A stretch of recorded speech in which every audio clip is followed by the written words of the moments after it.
The world can be a dangerous place. Gear up with the industry's original and most trusted laser sighting system from Crimson Trace. Equipping your firearm with laser and light systems will enhance your effectiveness and help keep you and your family out of harm's way.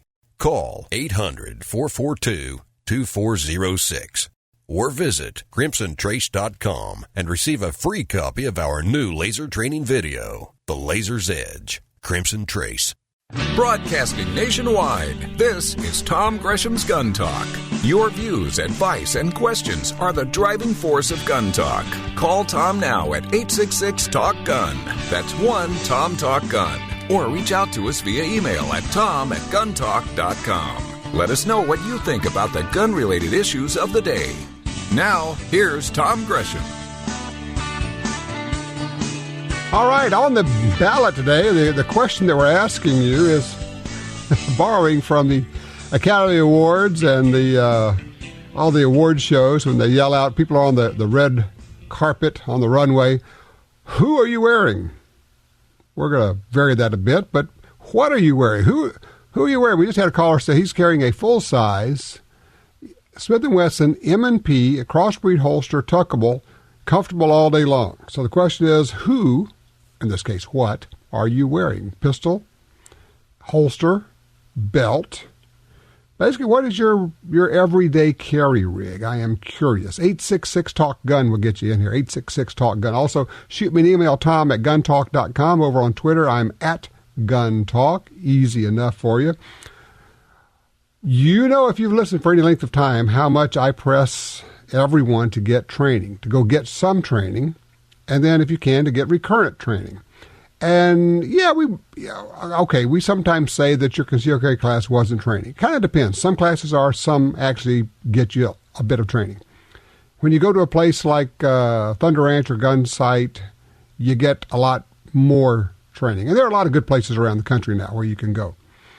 And they have some interesting classes, and you can tune up. You get your basic class, but what do they tell us? The chances are, if you get into a self-defense shooting, chances are fairly good it's going to be at a low light or no light situation. Well, talking about that and the training that's going on, joining me right now is Dave Starin from the Gunsite Academy out in Paulden, Arizona. Hey, Dave, how you doing, man?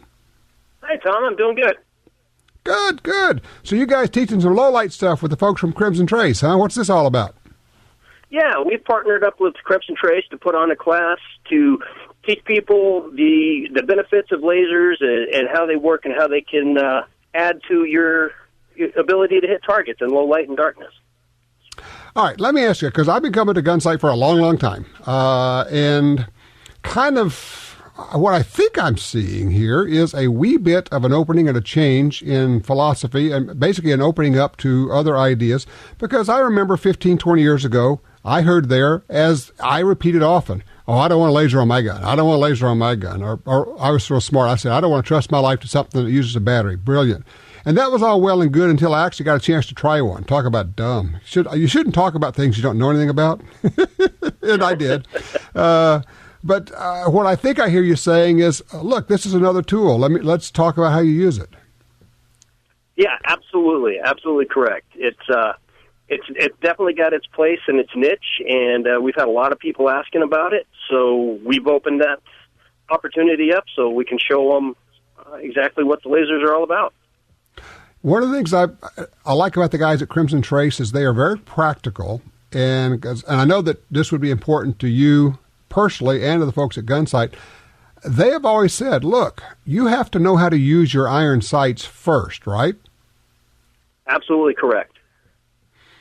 So how do you know when to use iron sights, when to go to laser, how to juggle all this around with the monkey motion of lights, and how are you going to hold your light? Where's the point where you transition over? That's exactly what we hope to get across in this class, is to show people, okay, first you're absolutely correct. You have to learn how to shoot with your iron sights so that you know how that works. And then once you've done that, you add in the laser, and the laser becomes a really good tool. And there's some points in time when a laser is extremely beneficial, and there's other points in time when the laser is actually either going to be much slower or very difficult or almost impossible to see.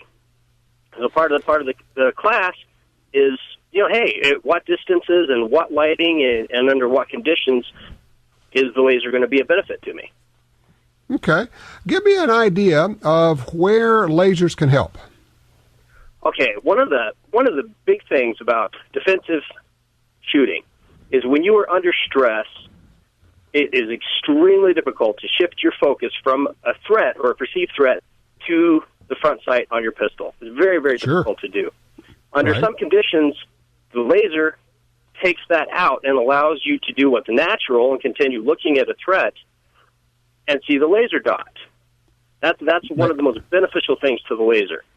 Is it kind of eliminates that under some conditions for you. Right. Makes sense, because you're going to be, if somebody's out there and they want to cut your head off, you're going to tend to want to look at that person and keep a hard focus on them. And it's, as you say, it takes a Herculean amount of effort to try to make your eyes shift back to the front sight. Yeah, it sure does. But the only way you're going to get the hit is to shift your focus to the front sight or have a laser. Right.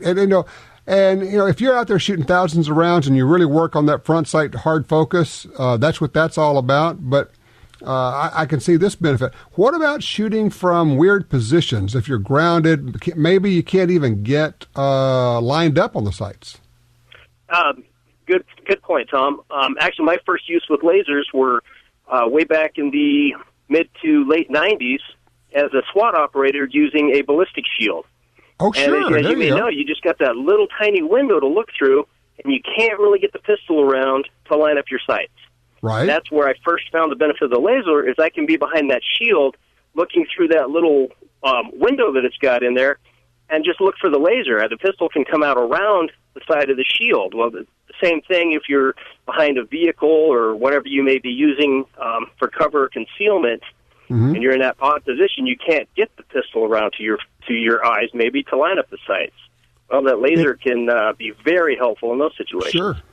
It occurs to me, I'm just thinking about the logistics, the physicality of doing that. And one of the things I would want people to be practicing is if you got to hold your gun out away from you in a way that you don't usually hold it, you can certainly put the laser on the target. Now you really need to focus on your trigger press. Oh, now the fundamentals really come into play. You're absolutely right. You may have only one hand on the gun, and it may be at a totally different angle than you haven't practiced at. And that's some of the things that we're going to introduce people to in this class, is to have them in some very unconventional shooting positions and some almost awkward positions and teach them how they can use the laser, but all the other basics are still going to come into play with the trigger control and the follow-through, etc. And then if, for whatever reason, the lights come back on and the ability to use the lasers diminished, you just transition back to your iron sights and do what you know how to do. Absolutely. So what's the deal on the class? I mean, can people sign up for this? Yeah, they sure can. We are set. It's on our schedule for May 5th through 9th, and again, November 3rd through 7th.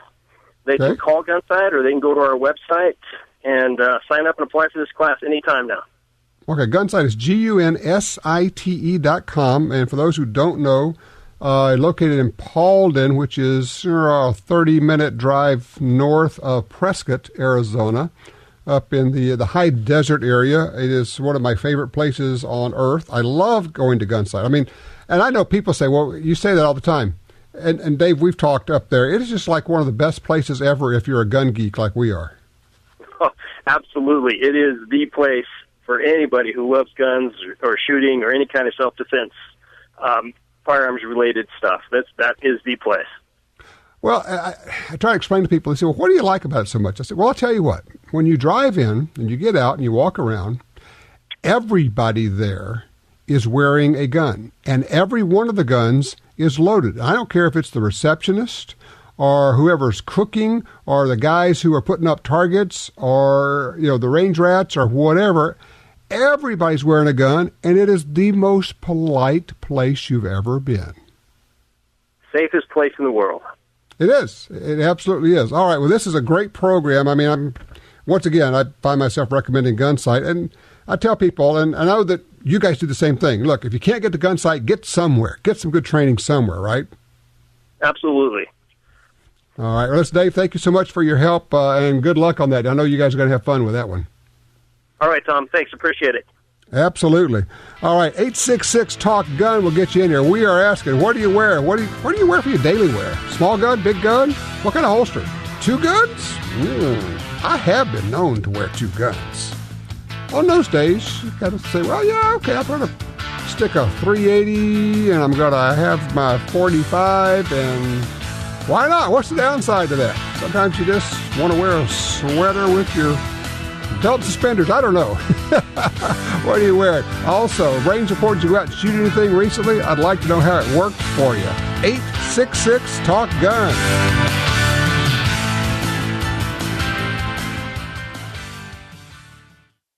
The world can be a dangerous place.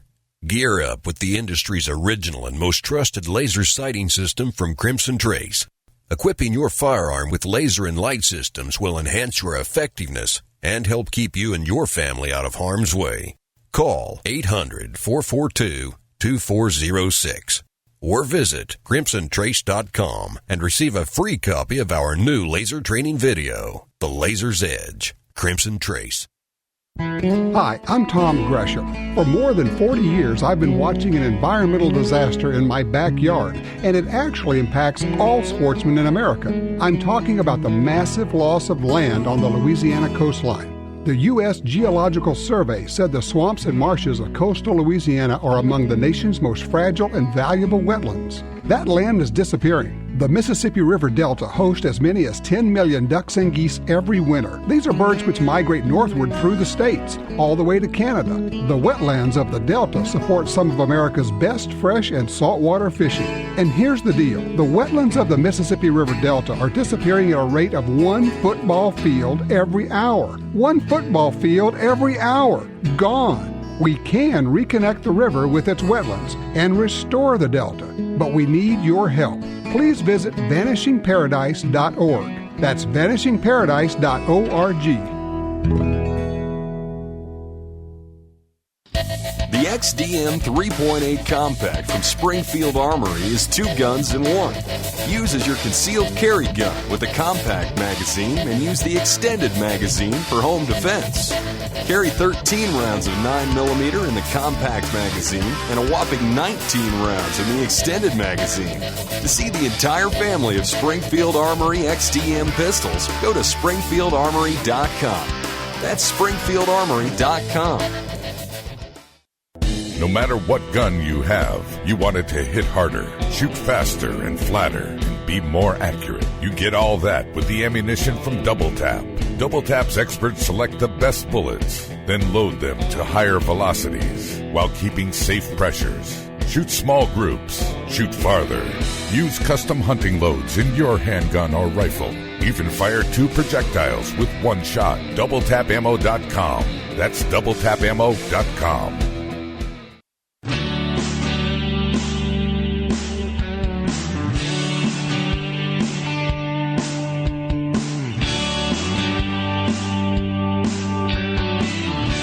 After today's show, Tom and crew stick around a little longer to do what they do all week anyway, talk about guns. It's the Gun Talk After Show, and you don't want to miss it. Coming up in just a bit.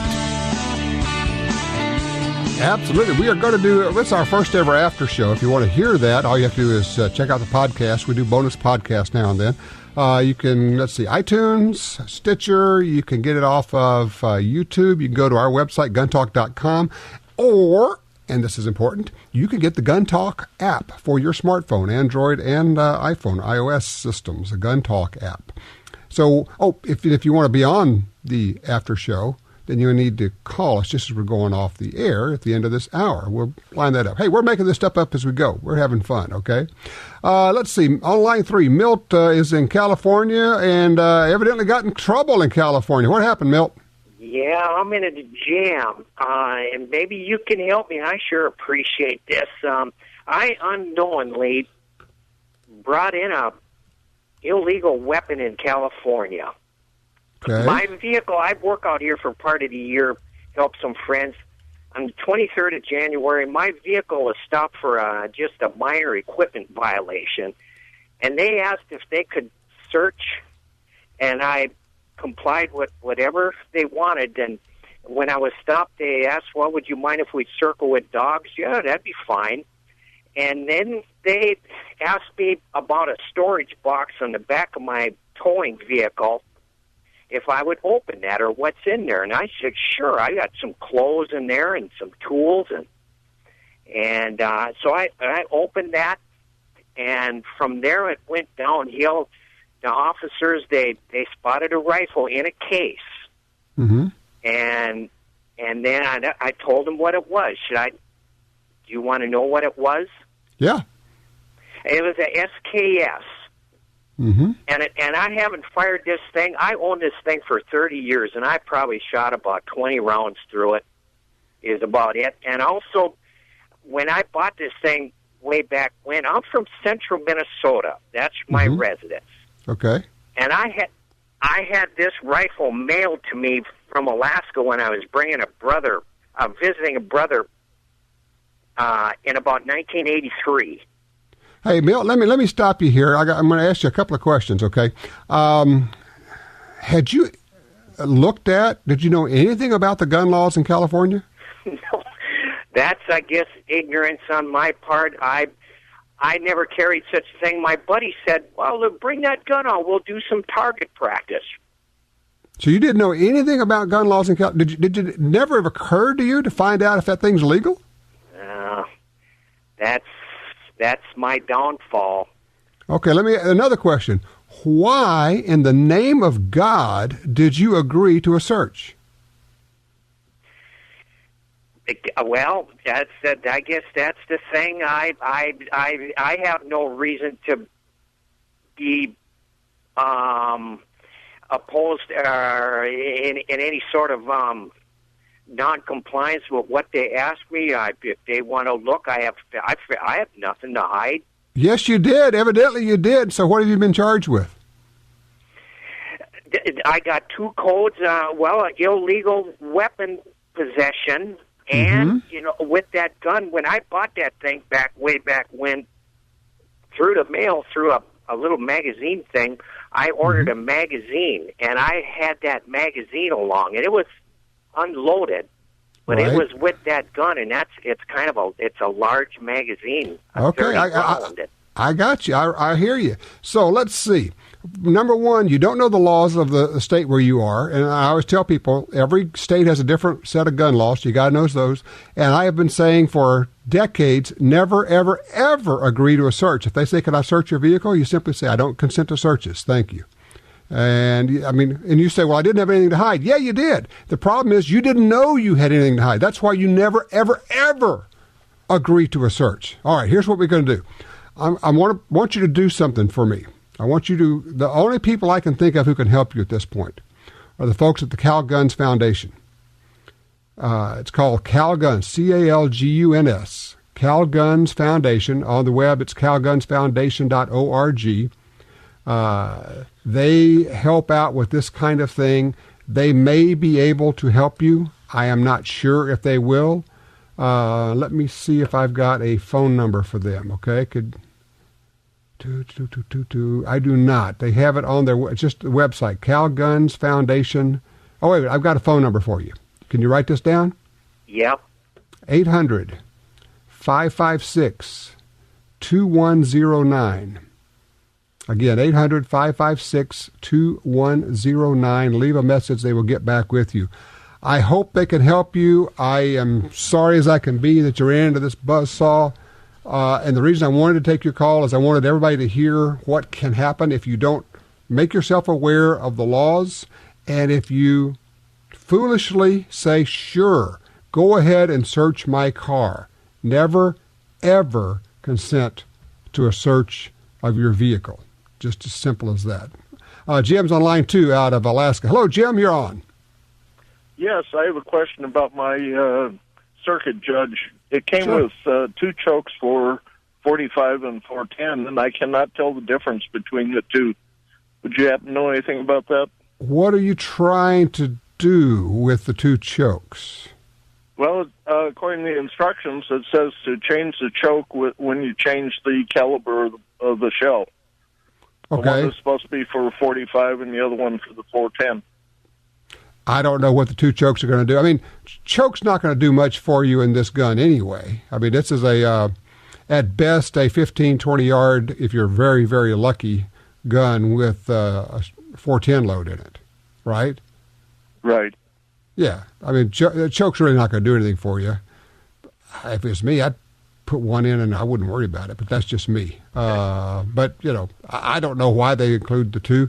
Maybe one has rifling in it and one does not. And if it, you might put the one with rifling in when you're shooting the bullets, and if the one that doesn't have rifling, use that when you're shooting shotguns. But again, I don't think it's going to make much difference, honestly.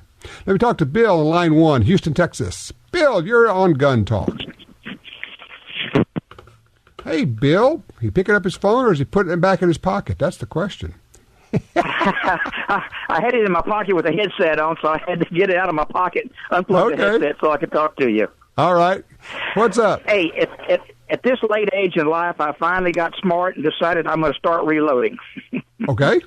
So with the availability of supplies being as scarce as they are, I need to know if you've got any recommendation. I'm reloading 9s and 45s pistols, and so I'm wondering if you have any recommendations on what kind of powder I should be using, and the bullets that you recommend. I've got some lead wad cutter for my 45, and I've got to buy my bullets for my 9 yet, and so I'm wondering what you might recommend. Well, if you're just going to be shooting, practicing, buy cheap full metal jacket bullets for the 9. You could actually buy lead too. If, you could end up getting some leading in the barrel, but that's easily removed also. On powder, there are so many out there. What it really comes down to is whatever you can get your hands on these days. It's just a problem finding powder. So honestly, I mean, I would hope you have 1 or 2 loading manuals now. You really need 2. And here's why. If you had 2 different loading manuals and they said for this particular load you need 6 grains of powder and the other one says you need 16 grains of powder, you got a typo. If you only have 1, you would have no way of knowing there's a typo in there. And they're good as they can be in printing these, but you need some way to check up on it. Just check your load manual and then go find something on the shelf. Whatever you can find, buy it, because that's kind of where we are with loading powder these days.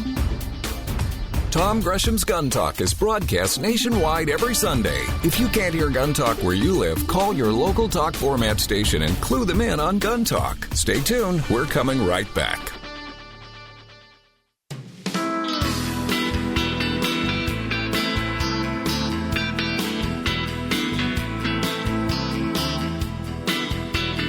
Now broadcasting nationwide on radio, via satellite, and through downloads, iTunes, the Gun Talk app, and other podcast clients. You're listening to Gun Talk with Tom Gresham. All right, don't forget, we're going to do an after the show today. So when we sign off in about 30 minutes, we're actually not going to sign off. We're going to keep talking about guns like we like to do. You can actually be a part of that if you'd like. You can join us, call us at the end of the show, and we'll hold you over. Also, if you want to hear that, the way to hear that is to pull it off the web. We're going to post it. It'll be on our website. If you go to guntalk.com/listen, it'll have a way for you to download it. You can also have it downloaded through, iTunes, Stitcher. We also put it up on YouTube, so it's easy to find that way. So a lot of different ways to catch that show. We're asking people, what are you wearing? And I know you're kind of creeping out our call screener here, guys, but it's okay. Say, hey, this is what I'm wearing. No. Just your tactical stuff, okay? It's all right. What gun, what holster, what belt? By the way, I got to get a new belt. I'm looking for recommendations. What gun belt do you like? So I got to find that. In the course of this job, I am forced, I tell you, to try a number of different guns and holsters. Terrible job, I know. Somebody's got to do this. So this week I've been wearing the Smith & Wesson M&P Shield. Very comfortable, very comfortable. So trying that in a small holster. Let's see. I've got people saying they're wearing emails coming in saying wearing a Kimber in a Milt Sparks good rig with a horizontal mag holder, which, by the way, yes, I always carry an extra magazine. Sometimes, but very rarely do I put it in my pants pocket. Usually it's in a mag pouch, which I think is a much better way to go. John is on line 3 in Tulsa, Oklahoma. He's got some advice for us, information on this Taurus. John, help me out here. How do you do? You remember the old Contender 410-45? Uh-huh. It had people call it a choke. It's not really, but it's a device that stops the shot wad from spinning so that the pattern doesn't get out of hand. You know, with the pistols, it's not that important because there's not that much chance for rotation. Right. But on a long gun, it spins, and this thing is supposed to catch the wad and stop that so that the pattern doesn't just go to hell. Okay, so the spinning shot cup doesn't disrupt the pattern. Right, and the other one is just to protect the threads in the barrel. It really doesn't do squat other than that. Okay, good. Do you have one of these, by the way? Yeah. Yeah, okay. I've got old 410 Winchester 94s and Marlins. So for some reason, somehow I just sort of imprinted on 410s. I like them. Well, nothing wrong with that. 410s are great. As long as, and I know you know this, as long as people understand the limitations. It's a 410, especially for wing shooting, is really an expert's gun. And I just don't think any kid ought to be started with a 410. It's just too hard to hit stuff with them. I have in my life limited on quail with a 410-100. Only once, however. Only once. But see, that's how hard they are to use. You remember it, don't you? Oh, you betcha. All right, John, thank you for your call. I appreciate that. Thomas is calling us out of Ohio, line 2, talking about, Thomas, what and who are you wearing? I am wearing a crossbreed Super Tuck with a crossbreed gun belt, and I carry an M&P compact. And occasionally I carry it with an X-Grip mag adapter so I can use the full-size double stacks. Okay. All right. Now, do you carry an extra mag? Most of the time, no. For what I'm doing, I don't have any extra room on my belt. Right. For work and stuff. So no, I don't. I wished I could, but just don't have that option. Sure, I used to understand. Pocket carry when I first got my concealed carry permit, but I found that fighting dirt and grunge in the pocket was too much, and I just didn't like having the limited capacity on the small pistols. So you're wearing the crossbreed Super Tuck. So you're doing the tuck the shirt in around for concealment? Yes. Yes. How does that work for you? What's that?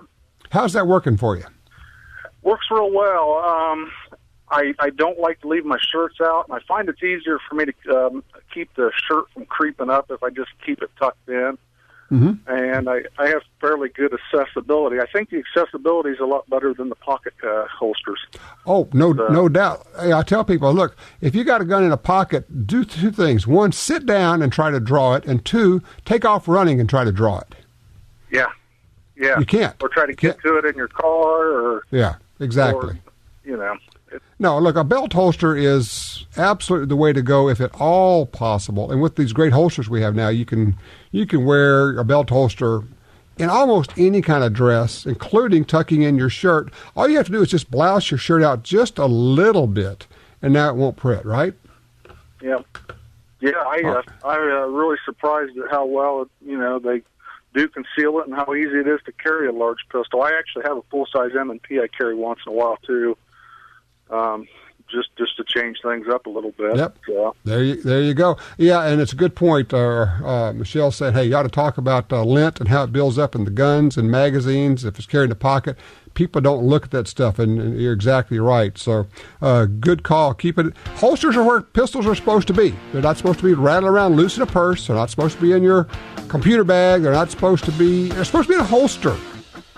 A holster that completely covers the trigger guard. If it doesn't do that, throw it away. Get rid of it, okay? That's the way holsters are supposed to work. And a good gun belt, because you want that thing to be exactly where you left it. You want it, when you reach back, you want it to be where you expect it to be. All right, what are you wearing? What kind of concealed carry rig do you like?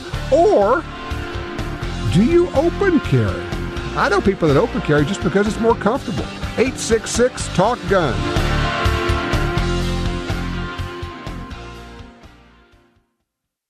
It's great to make something with your own hands. When you reload, the whole family can get involved, including breaking more targets and bagging more birds. Mech reloaders have been the center of family activities for generations. Plus, you could save money and stock up, even when there's nothing in the stores. 10, 12, 16, 20, 28, and 410. Any gauge. Get started reloading. Visit mechreloaders.com. That's MECreloaders.com.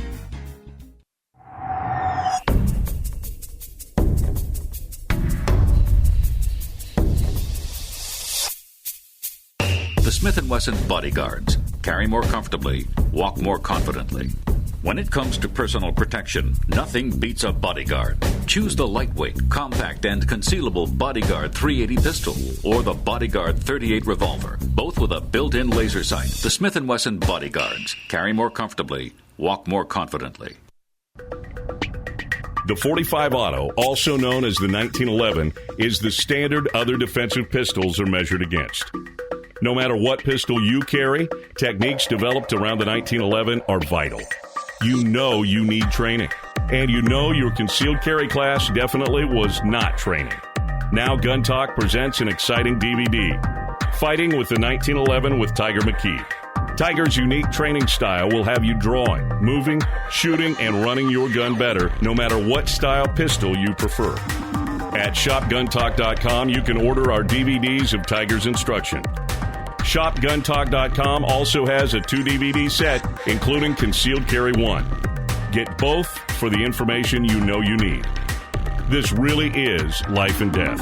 ShopGunTalk.com has DVDs, books, and other essential gear. ShopGunTalk.com. That's ShopGunTalk.com. Tired of overpaying for one concealed carry holster after another that is flimsy, hard to hide, or just plain uncomfortable? At Alien Gear Holsters, less than $30 gets you a professional quality holster that's super stealthy and ultra comfortable. Every Alien Gear holster is backed by a forever warranty, a 30-day test drive, and free shell trades for life in case you buy a different gun. AlienGearHolsters.com. AlienGearHolsters.com.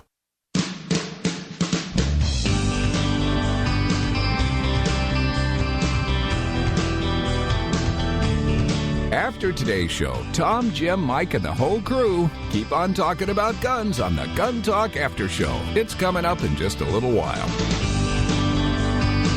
All right, before we get to our calls, I do want to revisit. We had a caller a few minutes ago. I hope everybody was listening when Milt called in. Milt was driving across California. It's not his home state. Police stopped him. He agreed to a search of his car, thinking, I have nothing to hide. You know what? You don't know what the laws are. I guarantee you don't know what all the laws are where you are. And he didn't know what the laws were in California. He didn't know that his SKS rifle and his 30-round magazine were going to get him in trouble. But he agreed to a search of his car, and now he's in real trouble. And for those who've always thought, well, Gresham, he's an anti-government, anti-cop, he always tells people, don't let them search your car. No, I don't say that. You don't prevent, but you don't agree. If a police officer says, you mind if we look in the car? Say, I don't consent to searches. Well, why not? You got something to hide? I don't consent to searches. Well, what's the problem? You look nervous. Officer, I don't consent to searches. May I go now? Am I free to go? Don't engage at that point. I don't consent to searches. Am I free to go? You mind if we bring the dogs around? That's a search. I don't consent to searches. You mind if we look back at the trailer? I don't consent to searches. Why? Because of what happened to Milt. Who knows what you have? Who knows what could come out of your car when they come out of there? Who knows what a teenager may have left in your car? If not your kids, their friends driving around. There's no benefit to you. There's no benefit. Yeah, I'm not going to say that one, Jim. I know. There's no benefit to you to say yes. And there's every benefit in the world. These are rights we have. They're like muscles. Exercise them. If you don't exercise them, you lose them. It's a very simple phrase. I don't consent to searches. Am I free to go? Okay. Line 4, Doug's with us out of Alaska talking about pellet guns. Doug, what you got? Well, I got, I got 3 pellet guns. Mm-hmm. Okay. I got 2 rifles. One of them is a solid pellet rifle. Okay. With I would probably say like a 2x4 scope on it. Okay.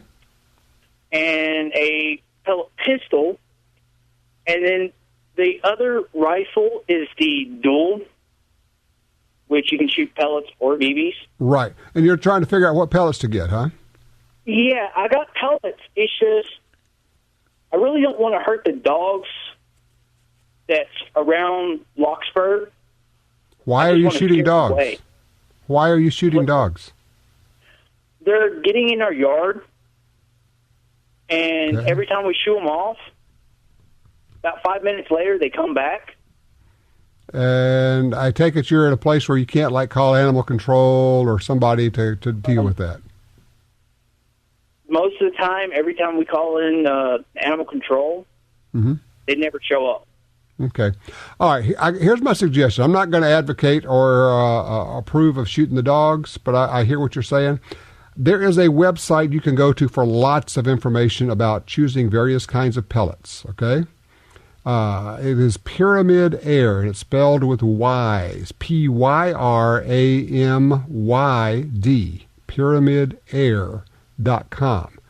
And you click on ammo, and they have like a gazillion different kinds of pellets there for practice, for hunting, for different things there. So you also probably better check out your laws there.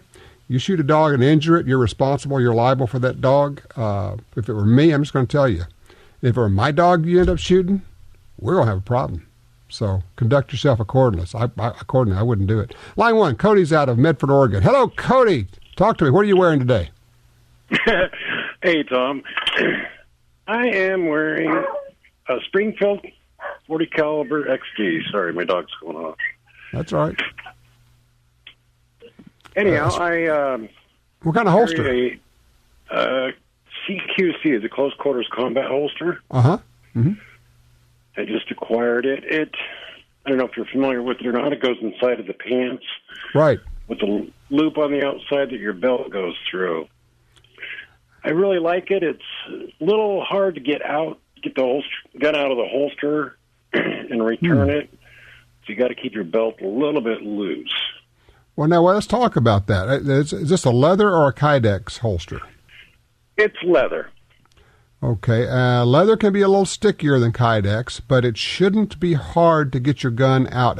How new is the holster? It's older. It's broken. Okay, you got broken in. When you say you got to keep your... Okay, here's a question for you. When you pull the gun out, does the holster stay open or does it collapse? It collapses. Okay, throw it away. Okay, it's a Springfield holster. Throw it away. I don't care. A holster must stay open when you pull the gun out. You must be able to reholster your gun without using 2 hands. No. You need to be able to put that gun back in that holster, so it's got to stay open when you pull it out. Add it to your box of, I tried this one and it didn't work. We all have a box of holsters. Your holster, for those who are not getting this, you have to be able to reholster one-handed. You should never, ever have to put 2 hands on your holster to put your gun in the holster. So if you're having to keep a loose belt because it's collapsing your holster, that's a systems problem. The problem is with your holster, and you need a different holster that will stay open all the time. I've had them like that, and you say, but nice holster, well made, yeah. But if it won't stay open, get rid of it. Okay, it's as simple as that. You say, well, why would I do that? You may need to reholster. You may need to reholster while you're holding on to someone, to grabbing one of your loved ones. What are you going to do? You can't take 2 hands to holster a gun. Besides, if you have your left hand, if you're right-handed, down there opening the holster, there's a really good chance you're going to muzzle sweep your hand. Point the muzzle at your hand while you're holstered. That bad things can happen. Join the NRA via Tom Gresham's Gun Talk website and receive $10 off the regular membership price. Log on to guntalk.com for details. You're listening to Tom Gresham's Gun Talk.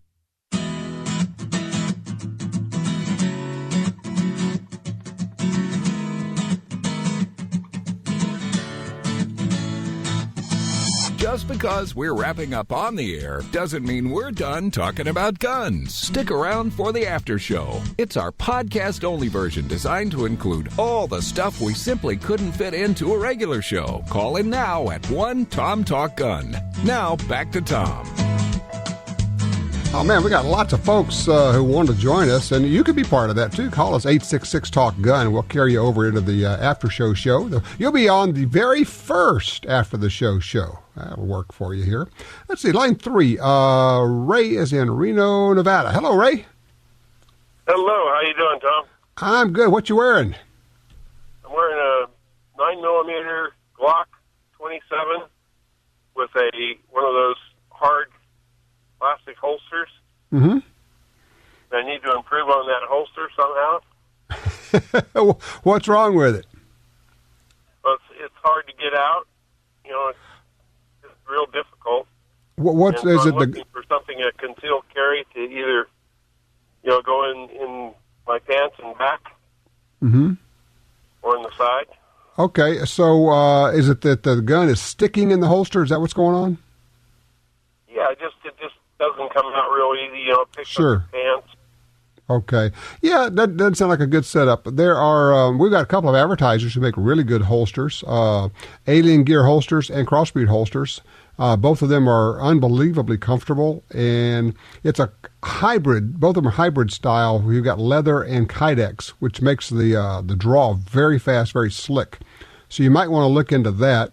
Kydex, which is a plastic, tends to be slicker, so guns don't stick. Leather, a gun can stick a little bit more, although once it's broken in, if it's well made, it shouldn't be a problem, but it can be. But here, look, here's the deal. And I've said this a lot, and people who've been carrying for a long time, they know what I'm talking about. You end up with a lot of different holsters. You try different ones, and it doesn't work for you. It's like, people say, well, they probably are thinking right now, I never heard of making sure that your holster stays open when your gun's out of it. Yes, you have to be able to holster it one-handed. If it takes two hands to holster your gun, you have a bad holster. It's just as simple as that. You can't be reaching back and prying it open like with the thumb and forefinger of your left hand while you're holstering your gun. It's just not a good situation. So I would say keep shopping for a holster. You're kind of like the rest of us. We're all trying them out. I mean, I have worn 3 different kinds of holsters in the last 2 weeks. Kydex, leather, and today, leather. Okay, so there you go. So what am I wearing today? Okay, leather. So there you go. Let's appreciate that. It's I'm also getting some comments from people who say this whole deal of don't agree to a search. If a traffic stop officer says, "Do you mind if I look in the car?" Real simple. I'm sorry, officer, I don't consent to searches. And just matter of fact, he tried, he went fishing, and you said no. Done deal. If he keeps pushing, you just keep doing the same thing over and over. I don't consent to searches. Also got, let's see, somebody says he's carrying a SIG 928. What are you carrying here? Oh, a P239 in a Lou Alessi holster. Oh, that's a nice rig. And, it's all about finding what works for you, okay? All right, if you want to call us, if you want to be on this first ever After the Show, call us right now, because here's what happens. If you call and you get on right now, you will hear the show while you're on hold. Pretty cool, huh? 866-TALK-GUN, 866-TALK-GUN. Don't forget, we're giving away an absolutely outrageously cool shotgun. Go to guntalk.com/win. Check us out on Twitter, where we're at Gun Talk. You can always send me an email, tom@guntalk.com. All righty, the inaugural After the Show starts right now on Gun Talk. Be sure to pick it up, podcast, iTunes, or go to guntalk.com/listen to download the show that we're just about to do.